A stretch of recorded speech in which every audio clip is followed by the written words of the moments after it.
So welcome everybody. We are VictoryXR, and VictoryXR focuses on curriculum presented in augmented reality and virtual reality.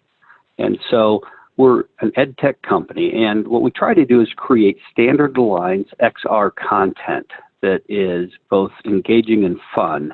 And our philosophy is, some kids have always enjoyed learning, but if you're like me, that was only in a couple of different subjects. And so what we want to do is to create content that is interesting and fun and where students really love to learn, because we all know when you love to learn, you become a successful learner. And so, we launched in 2016, and during the last 3 years, we've made a lot of progress. We've built a lot of deep partnerships with the world's largest tech companies, but also many of the world's best education companies. Carolina Biological is an important partner, Oxford University Press is, and recently we began a partnership with Mel and Gertie, who are a couple of former science teachers. They create content, and now we're translating their content into both AR and VR. And so far it's been a big hit. And we'll talk more about that a little bit later. Oops, I advanced one slide too far. So let's talk about what XR is. This is a term that you hear, but it's potentially jargon for most people. But what it really is one term that encompasses both augmented reality plus virtual reality. And so there's sort of this continuum, and we'll talk about this more in just a moment, but on the left-hand side is reality. On the far right-hand side is complete virtual reality. Augmented reality sits in the middle, which is a combination of computer-generated reality combined with the real world. Virtual reality sits on the far right side, which is 100% virtually created worlds, which they both create a lot of very interesting learning opportunities. So the way I explain it is, if you remember the movie Roger Rabbit, so when Roger Rabbit went into the real world, what we saw was a piece of graphically created art, design, animation imposed into the real world. But then, later in the movie, we saw the detective move into the virtual world. And so this is an example of virtual reality, because when he was inside there, everything he saw was graphically created, and whatever he was touching, he was manipulating in this graphically created world. So that's a good little analogy.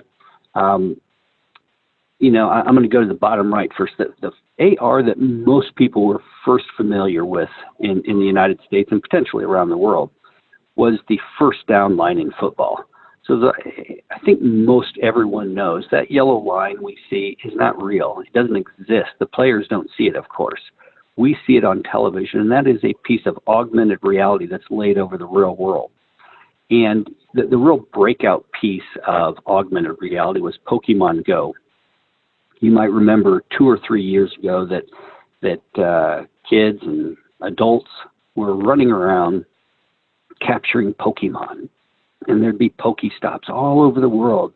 Through the magic of GPS, they dropped Pokemon, and people would capture them, and then they'd fight others with their Pokemon. And it really amazingly swept the world with augmented reality in a very short period of time. What you should know is that augmented reality currently works primarily on newer iPhones and Android. So let's say that we've got an entire list on our website, but if you have a phone that's either like an Android S7 or sooner, or an iPhone 7 or newer, it's going to work on those phones. But also, you may know that Microsoft has a product called HoloLens, and that HoloLens has been out for 3 or 4 years now, and it's Microsoft's, essentially their augmented reality product. They found a lot of success with it at the corporate level and the government level, but it's expensive. The HoloLens is about $3,000 a piece. So it's not really a consumer level product, but for colleges and universities, it's a great product, and also for some schools, it can be a great product. The other what's rolling out this year, which is really interesting, and next year, especially over the next 12 to 18 months, are augmented reality glasses.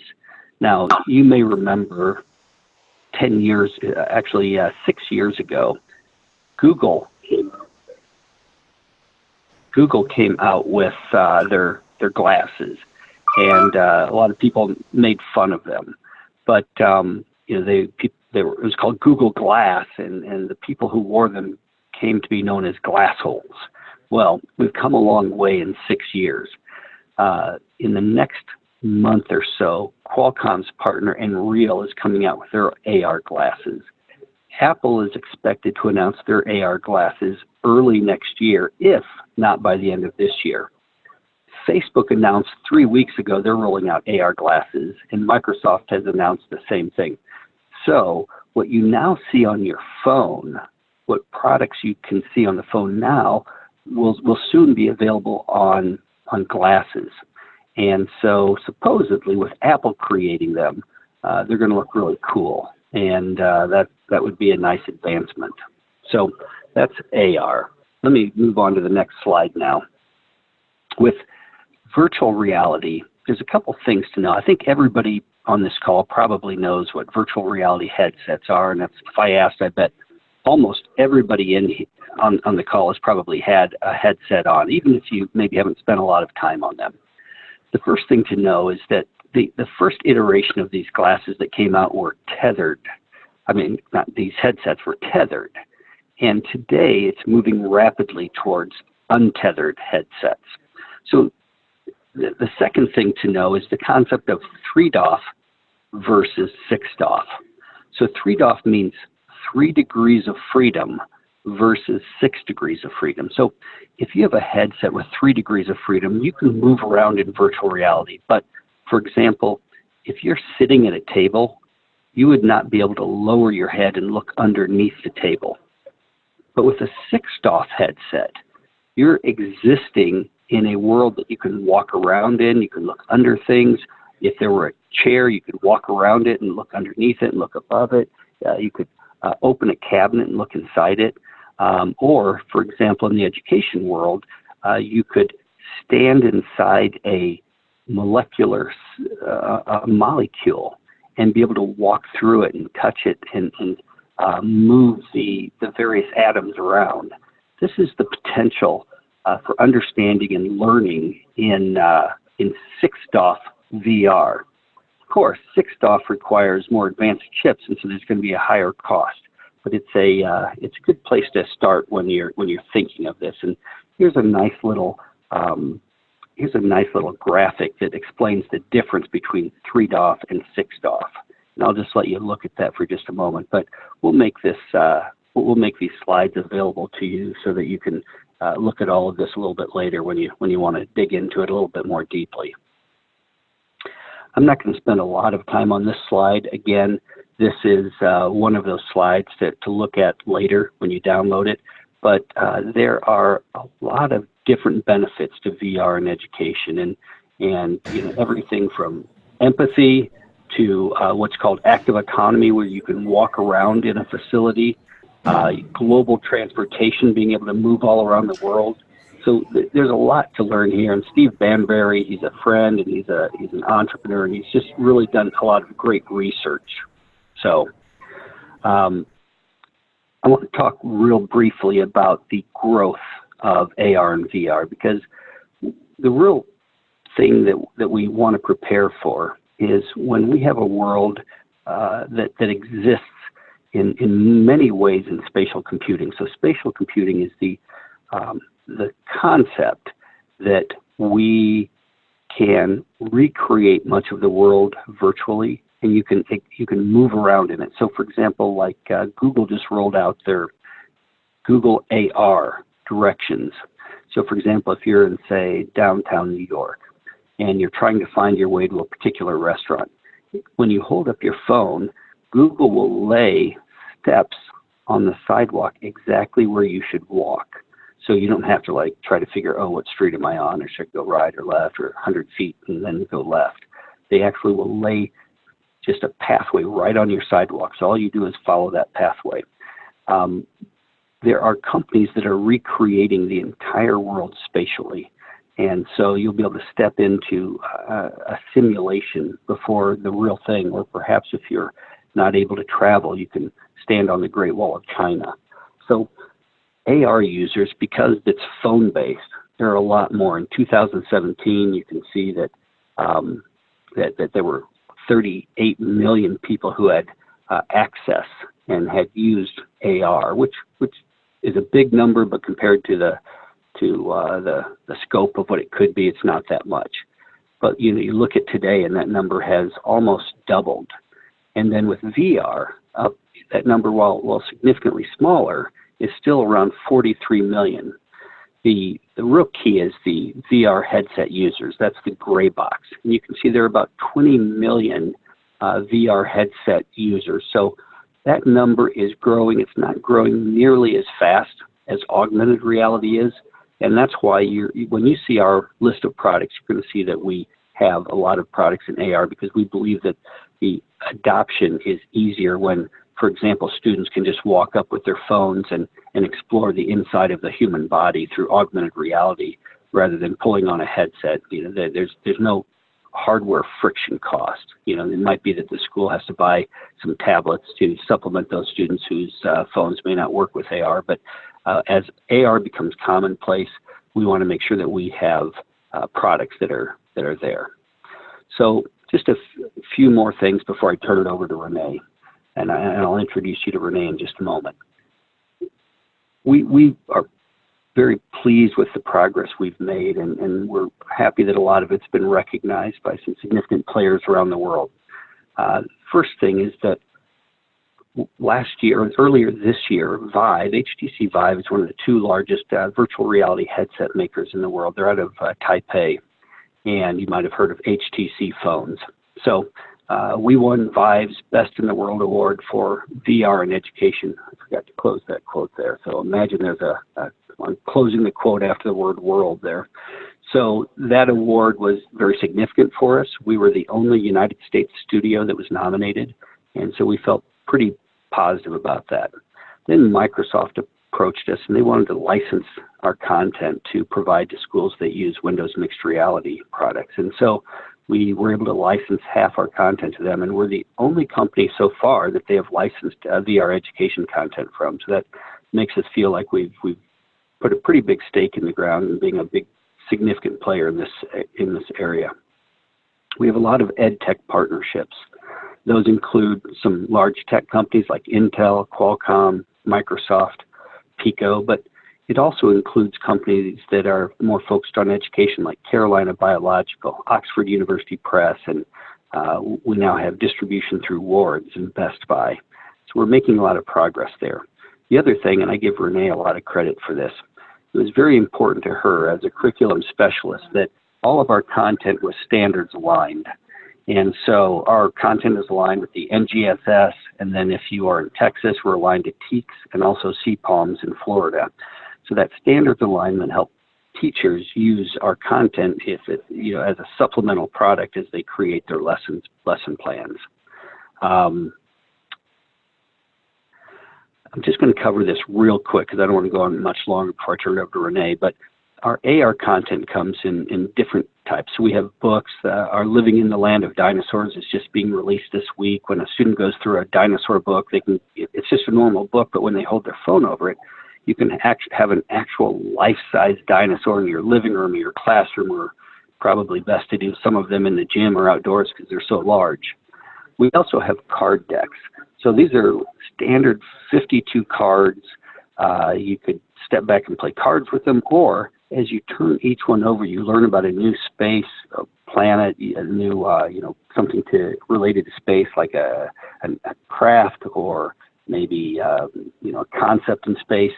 And it comes alive when you hold your phone over it, so that you get that augmented reality layer on top of just the standard information you might get. And because we believe it's important to have teachers teach, we have Wendy, our national runner-up teacher of the year. We insert her as a hologram into those so that everybody has a teacher still teaching them about the rings around Saturn. We also have our Melon-Gertie, Getting Nerdy Cell Anatomy cards, and those have been probably our very best seller.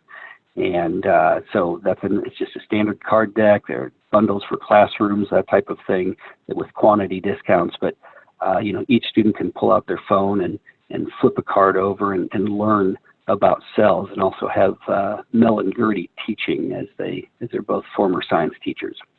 And then we have our manipulatives, and this is Victor the Torso. So you set a torso in the classroom, and students can approach it with their phones. They can pull the organs out of the body. They can they can double tap it to get Wendy the hologram to teach about each organ, and they can manipulate the organs with their fingers so that they can see the organ from all different angles and see the very fine detail of each organ. We currently have the thoracic cavity, and we should be rolling out the digestive system before the end of the year. So we have a lot of really fun AR products. You can see some of the images there. When you hold a phone or a tablet over them, they come alive. And it's just, if you haven't tried it before, it's just really amazing. And you talk about captivating the imagination of learners. This is a way that it happens. So, and here's our Melon-Gertie cards. You can see that they come alive. You can look at a standard card. You see that standard card deck, but then you actually have the learning object come up and out of the card, and then you get to hear Melon-Gertie teach more about it. This is Victor, and you can see the organs and how they have been designed by some of the best 3D object creators. They attended the Dave School in Orlando, which is one of the best schools. We have 2 graduates of the Dave School that teach about various, that created the various organs for this product. Living in the Land of Dinosaurs, you can see that's me right there in our school. We bought my elementary school when it closed, and we now produce these products out of my former elementary school. So I'm standing in the gym and standing with a velociraptor. So that was pretty cool. So the books are for elementary school. Most of our VR is for middle school and high school, but with AR, that's a great product to start in elementary school. Our VR content, Renee, do you want to pick up here? Have I stepped into your slides?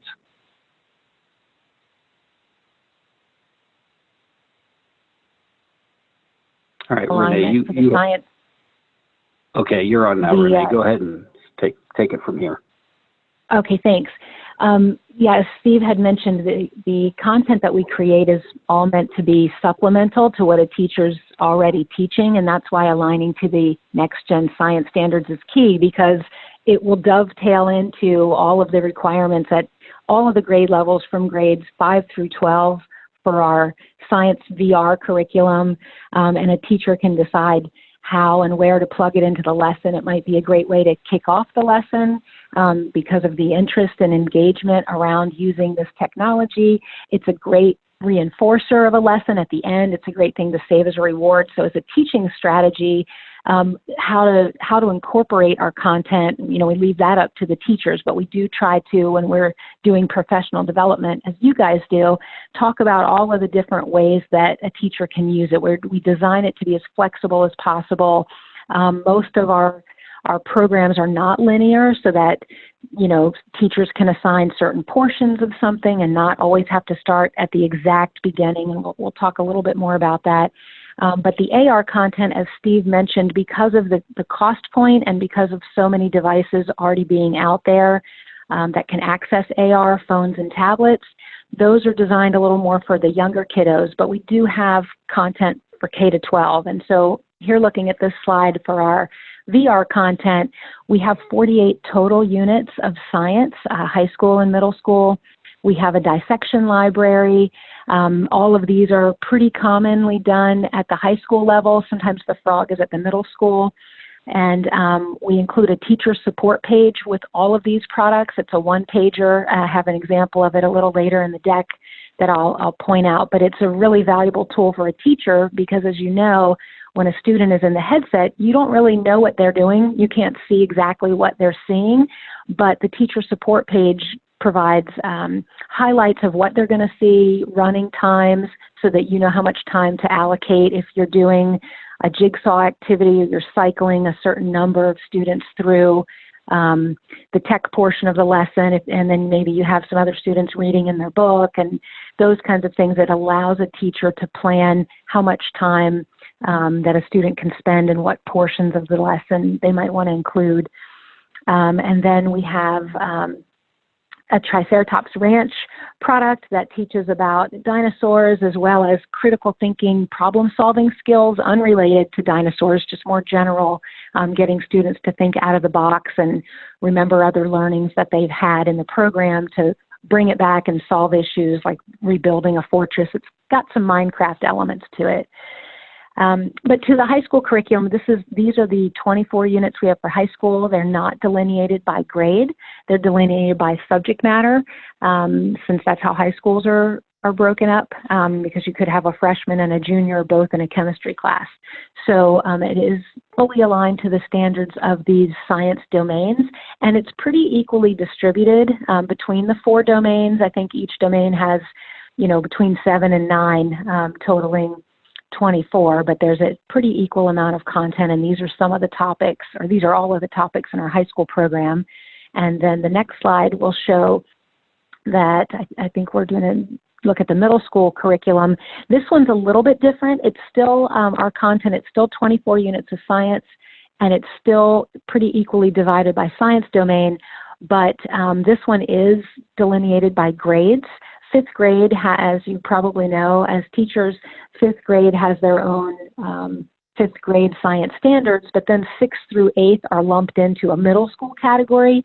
It doesn't mean that you can't show one of the 5th grade units in 5th or 6th or 7th grade rather, but we just wanted to make sure that we were creating an equal amount of content across the grade spans, but there is a lot of flexibility in here.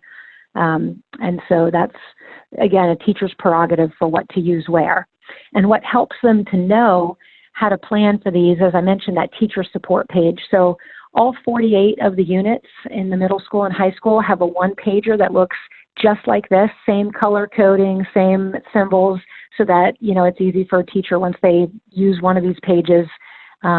Everything kind of translates. It's a template throughout, so they don't have to keep relearning new things. But as you can see, it will have the unit name at the top, the total running time if you were to show all of the pieces within the VR experience, and then you can see it has the Next Gen Science Standards addressed along the top.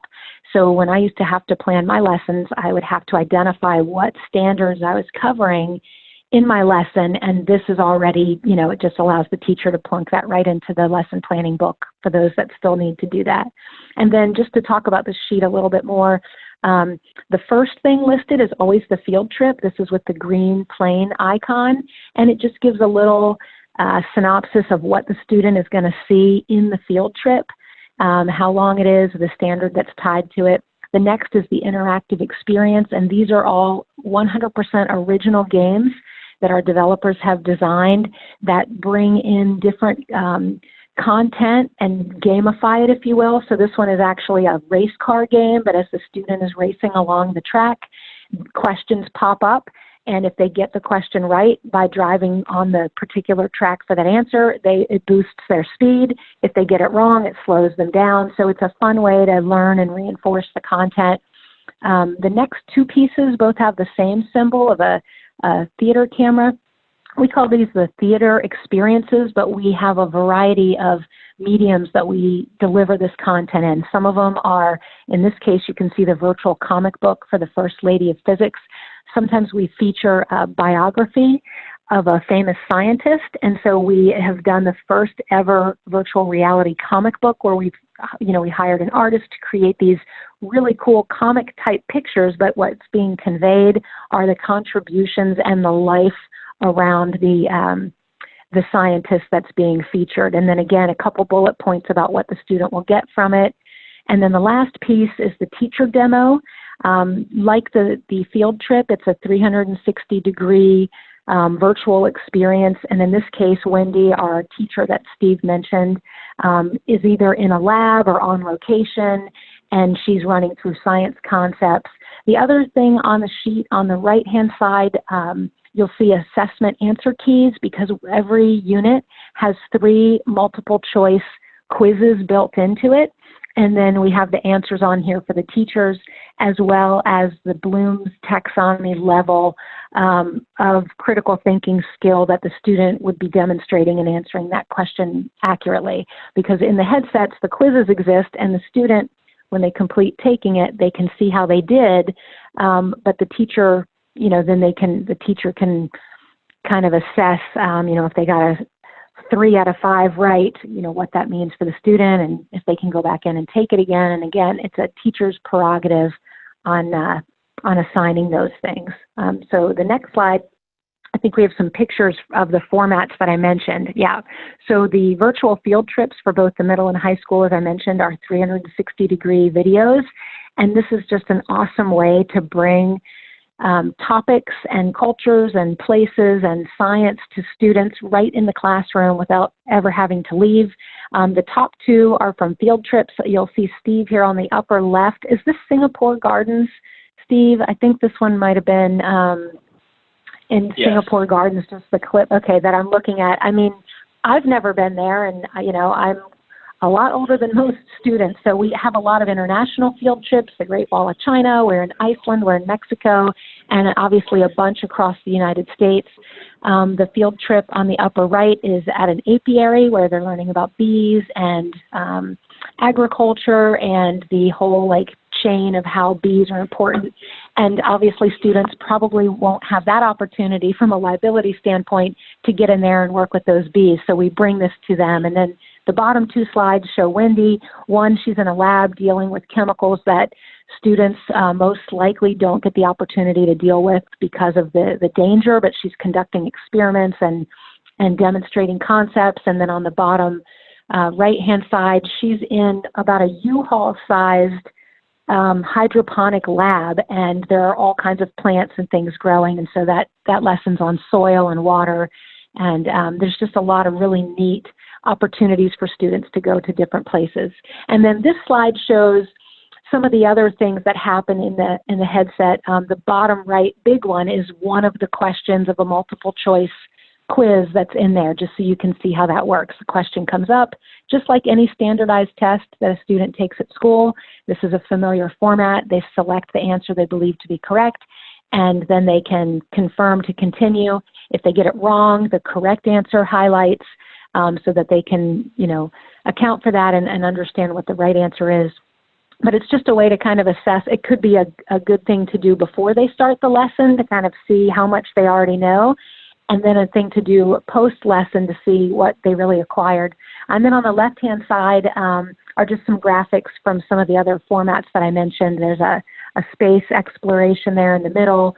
The top graphic just shows how we also add some text into the 360 videos to reinforce the really important parts, because students are visual learners. So they're hearing the audio, they're seeing the visual, they're seeing the movement and the camera. There's a lot going on, but it just helps for information to hit the different learning styles for the learner and where they're at. And then the next slide would show, I believe I don't know, to our dissections. So the dissections, as Steve mentioned, the frog dissection was that first place award. It's an amazing middle and or high school experience where students are learning about structure and function. They are seeing the organs and specimens in detail. Everything is to scale and anatomically correct. They're using the exact same dissection tools that they would in a classroom dissection. And, getting to pull out organs. There's a magnifying glass on the lower right. You can see where they can magnify it, and then a label pops up and a description. But you always have Wendy, who you can see in the upper right image, who's facilitating the lesson. For pacing issues, Steve, if you would advance to the next one. For pacing in the dissections, what's great is there's a rewind, a fast forward, and a pause. And so that also helps with students with special needs or students who might struggle with the content. It's self-paced, so they can always go back and hear something again or try something again, unlike what happens in the real classroom. So there are a lot of advantages. This is a 100% comparable experience because, as you can see, we partner with Carolina Biological, the #1 worldwide dissection specialist. We use their procedures and their curricula. And we have the dogfish, the cat, the pig, the frog, and then we're currently working on the starfish and squid, and following that will be an organ pack. And then I'll bump it back over to Steve for the next few slides to speak to. Thank you, Renee. I should also I failed to introduce Renee, but Renee is our curriculum specialist. She was a former classroom teacher, and she got her master's in curriculum. And she's worked for Pearson, ETS, a number of others. She also has served on a school board in New Jersey, a second school board in Iowa, and she is a mother. So if there's a more well-rounded curriculum specialist out there, I would like to meet them. And she's done a great job of leading the development so that we're not just creating cool learning modules, but we're also creating something that can be used in pretty much every classroom in the United States and many around the world. So there's essentially two pieces to integrating virtual reality and augmented reality into the classroom or into a homeschool situation or just a extracurricular learning environment, say an after-school program. The first is the software. And so what we created was VXR Direct. And this is a Netflix-style Steam, if you know Steam, Steam-style platform, which allows you to search for the content that you're looking for. You can search by NGSS standard, you can search by grade level, you can search by topic, and then once you find the one you're looking for, we provide a port where you can plug 5 or 10 headsets in at the same time and start everybody at the same part of the lesson and make sure that the lesson or the VR module is loaded onto every headset. So we try to take the pain out of the technology so that teachers aren't having to rely on the IT specialist to make sure it's working. And so this platform is a place where we are loading in all of our content. I should say you can also search by headset, and we'll talk about hardware in just a minute, but if you're a school that has an HTC Vive, then you would just search for Vive content. If you're a school with Oculus Go's, then you would search for Oculus Go headsets. So it's a way to try to make the whole process simpler for everybody, and that is the web URL, HTTP, et cetera, and then VXR.direct. It's not a .com, it's not a .us, it's a .direct. So that's one of the important things to understand is that there's a place to go for content. And, you can also go to the other platforms for content. Windows Mixed Reality, if you have Windows headsets, they have a platform with content and a lot of our content. If you have a Vive, you can go to the Vive store. If you have an Oculus product, you can go to the Oculus store.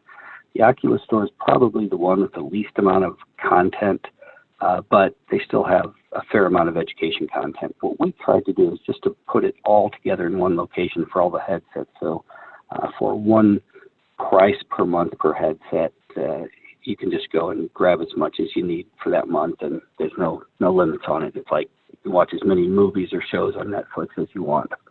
So let's talk about hardware. First, we're going to talk about, let me just see, sorry about that. Let's talk about untethered headsets. So again, these are hardware headsets that aren't tethered to a computer, don't have a wire running to a computer. The single biggest advantage is that they are inexpensive. You can go to Best Buy and buy an Oculus Go for $200. You can buy an Oculus Quest for $400, a Vive Focus for about $600, and you don't have to have an expensive high-end computer, so it keeps the cost down. Because they're inexpensive, they're capable of working in a one-to-one relationship in a classroom. So a lot of schools have gone one-to-one with computers and students. Well, you can have a classroom that's one-to-one as well versus station-based. And so that's an important development with the cost of these headsets dropping as much as they have. And the other significant advantage is you just don't have a cable. There's nothing to trip over. You don't have to worry about trying to drop it from the ceiling so it's not getting under anyone's feet. So it's nice not to have a computer. The disadvantage is that you just have a less capable graphics chip. So in these headsets, they almost all use a Qualcomm mobile graphics chip, which is a great chip. It's just not going to be as powerful as the one in a high-end graphics computer used for creating graphics and gaming, etc. So it's a great chip, but the way I describe it is if you think about your television when you switch from SD to HD, SD would be the current crop of untethered headsets. HD would be your Rift and your Vive that are tethered to a high-end graphics computer. And again, examples, just so you have this later, the Pico Goblin, which is, we have a special deal with the Pico Goblin, so we can put those into classrooms for $250 a piece. You have the Pico G2, the Oculus Go, the Oculus Quest. Now, just so you know, the Oculus Go is a 3-DoF headset. The Quest is a 6-DoF headset. And the Quest was just released earlier this year. It's really the most complete VR headset on the market at this point, but a lot of other Pico and Vive are catching up really quickly. So pretty much every headset will look more like the Quest moving forward, but right now they probably are leading in the untethered headset space. For tethered computers, so these are more station-based, and these are the first VR systems to come out. So many schools have Oculus Rifts or Oculus Vives or Windows Mixed Reality systems in them already.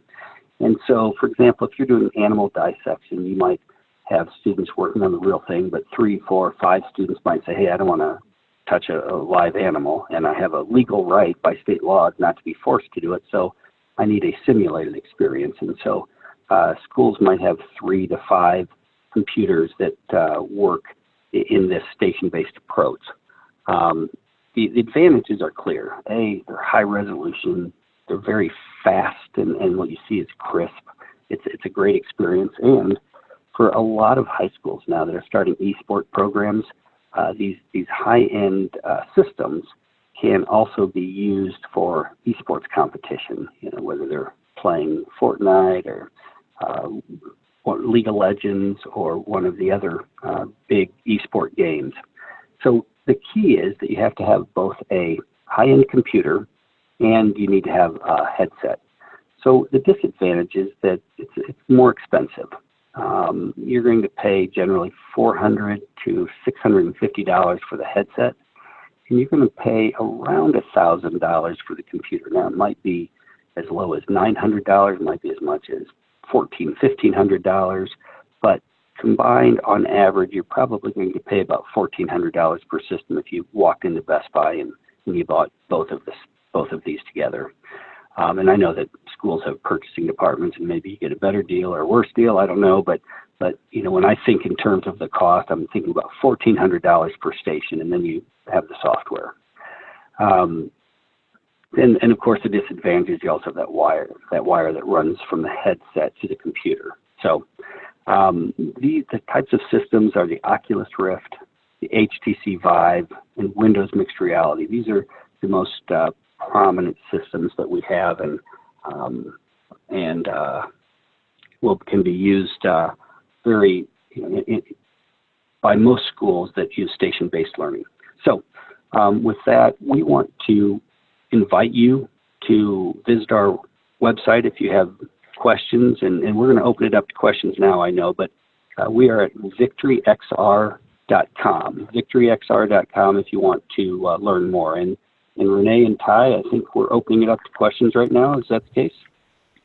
Yes, that sounds great.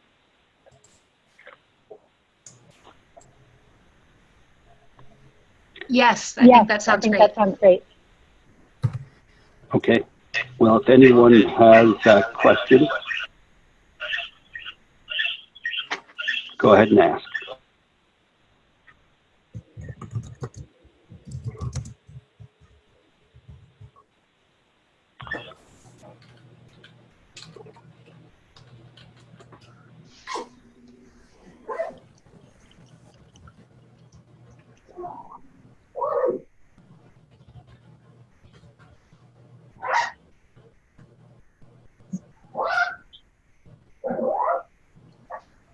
figured I will leave it on this slide for a few minutes if this might bring some questions to mind. And the one thing that I didn't talk about here while we're waiting for questions is there are a lot of studies that show the efficacy of virtual reality learning. And we have some of those studies on our website, and I've written an article about those. So if you're curious about that, reach out to us and we can provide you that information. But generally what they learn from studies in VR and AR learning is that students retain more information and they retain it longer. And it makes sense if you think about it. If you are completely immersed in learning with no outside distraction, you're a lot more likely to retain that information. And we use the VARC theory of learning, which is visual, oral, AURAL, reading/writing, and kinesthetic. And being able to engage in all four of those types of learning, it creates a better learning experience for students. So if you have questions, we're happy to answer them.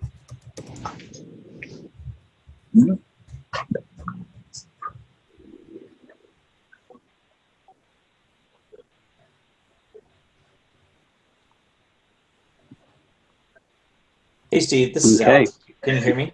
Yes. Okay. We can. The question was actually put into chat. Rita asked, what's a typical cost in the middle school, or is this something that would spread across several years? You broke up in the middle of that sentence. What is the typical what? The question's in the chat window. This come in before I joined. I joined a little bit late, so I want to, maybe you've already answered this. No, we haven't. I'm not seeing the chat window, so could you just read it to me real quick? Of course. It's the question is from Rita, and it says, what's a typical cost to a middle school, or is this something that would be spread across several years? Yeah, so let's talk about that. Let's say that you wanted a full classroom one-to-one situation, say with the Pico Goblin.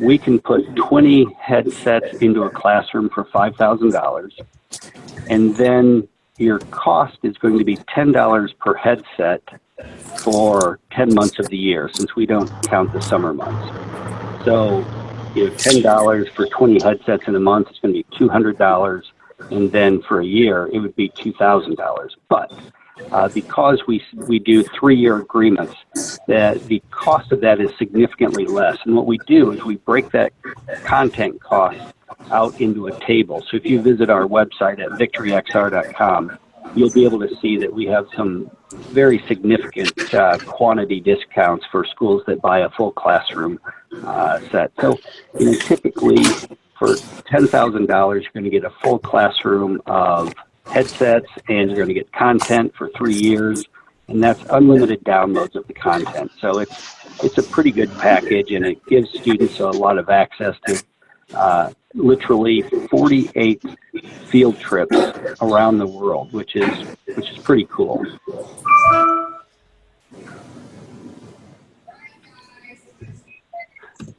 Any other questions?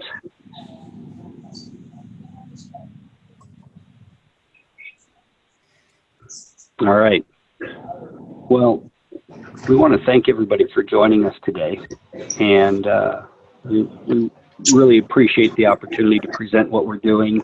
We're happy to provide access to both Wendy, the science teacher, Renee, the curriculum specialist, or myself, who's the founder. Yeah, if you want to follow up with any of us, please let us know, and we'd be happy to answer your questions. Renee also does some continuing education work, so she's available for that type of activity as well. And again, all available on our website. So thank you very much. Renee, do you want to add anything before we end here?